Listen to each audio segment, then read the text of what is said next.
कौसल्या सुप्रजा रामपूर्वा सन्ध्या प्रवर्तते उत्तिष्ठ नरशार्दूल कर्तव्यम् दैवमाह्निकम्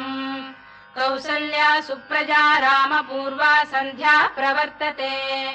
उत्तिष्ठ नरशार्दूल कर्तव्यम् दैवमाह्निकम् उत्तिष्ठोत्तिष्ठ गोविन्द उत्तिष्ठ गरुडध्वज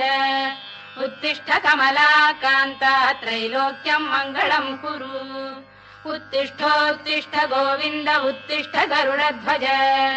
उत्तिष्ठ कमलाकान्ता त्रैलोक्यम् मङ्गलम् कुरु मातः समस्त जगताम् मधुकैटभारेः वक्षो विहारिणि मनोहर दिव्यमूर्ते श्रीस्वामिनि श्रुत जनप्रियदानशीले श्रीवेङ्कटेश दयिते तव